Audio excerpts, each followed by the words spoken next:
একটিবার আমায় দেখা দাও মা, একটিবার আমায় দেখা দাও। মেহেন্দা, তুই আমাকে এই জন্য স্মরণ করলে? মা গো, তুমি এসেছো মা। আগামীকাল আমার দুঃখে ভাইজান আমার বাপ যেন চাচাজানকে প্রাণদণ্ডের আদেশ দেবেন মা। আমি মেয়ে হয়ে কি করে সহ্য করবো মা?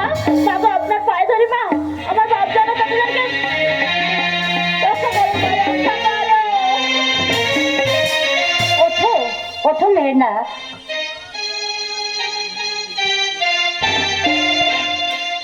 আমি তোমার বাপ যেন চাচাজানকে রক্ষা করতে পারি, তবে আমার কাছে তোমাকে একটু খরচ করতে হবে না? কি সত্য মা? এই আমি তোমার কাছে ওই সত্য বললাম। দুঃখের সঙ্গে আমি তোমার সাথে দিতে চাই, তাতে তোমার মত নেই? মা গো, আপনার ইচ্ছার বিরুদ্ধে আমার কিছু বলবার নেই মা। বেশ, এসো মেহেন্দা, এসো আমার সঙ্গে চলে এসো।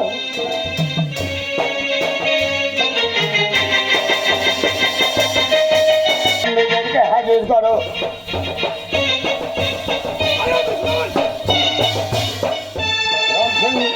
আমার চাবক দাও। তুমি এখন বাইরে যাও, প্রয়োজন হলে আমি পেটে পাঠাবো। যাও।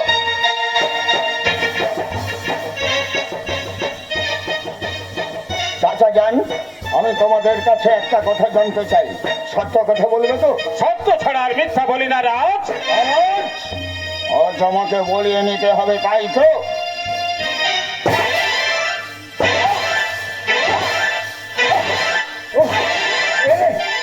বাবা দুঃখে তোর প্রাণে যে দয়া মায়া বলতে কিছুই নেই, ভেবে দেখো তো ছোট চাচা যান, আমি যখন সেই অঘোর জঙ্গলের মধ্যেই আমার এই ধরাই চাচার দুটো পায়ে ধরে কেঁদেছিলাম আর বলেছিলাম, চাচা যান তুমি আমার মাকে দুঃখ দিও না, আমাকে এই অঘোর জঙ্গলে ছেড়ে দিয়ে চলে যেও না। তখন তো আমার এই নিশ্চয় ধরাই চাচা আমার কোনো কথা শোনে না। আর আজ তুমি বলছো দয়া মায়ের কথা। না না, আমার দয়া নেই, ময়ও নেই, মমতা নেই।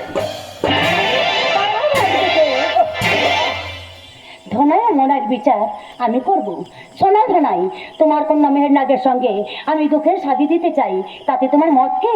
মা, মাগো, আপনার মতেই আমার মত মা, আমার মত। মাগো, অন্যায়ের কি কোনো বিচার হবে না মা? আর কোনো কথা নয় বাবা, তুমি ওদের মুক্ত করে দাও। তাই দিচ্ছি মা, আমি তাই দিচ্ছি।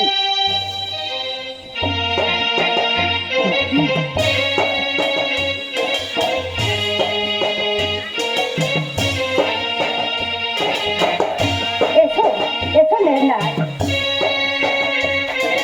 এসো বাবা থেকে, তোমাদের স্বামীর কাজ আমি নিজেই সমাধা করে দিই।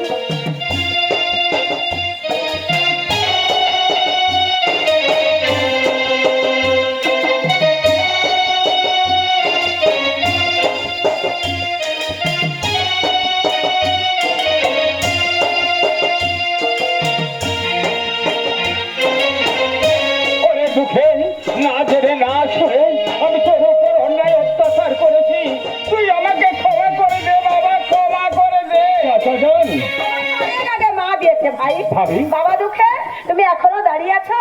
মায়ের পুজো দেবে বলে ভিক্ষা করে যা পয়সা হয়েছিল সেই পয়সা দিয়ে মায়ের পুজোর আয়োজন করে এনেছি।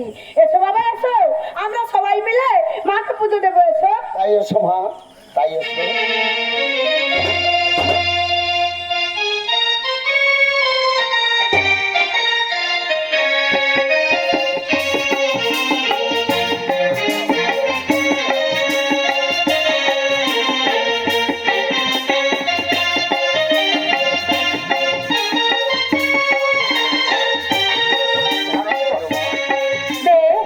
তোমরা সবাই মিলে লক্ষ্য মোচিত করো, সবাই আমার খরচ দেখতে পাবে।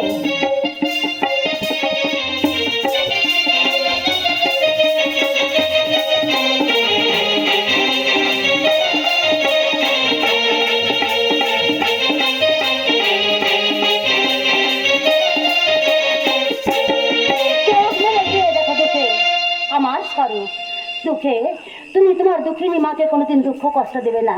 তোমার মা খোদাকে সাক্ষী রেখে আমার নাম স্মরণ করে ধনাইয়ের হাতে তুলে দিয়েছিল আর বলেছিল, মা বলো দেবী, তুমি আমার দুঃখকে রক্ষা করো মা, তুমি আমার দুঃখকে রক্ষা করো মা গো।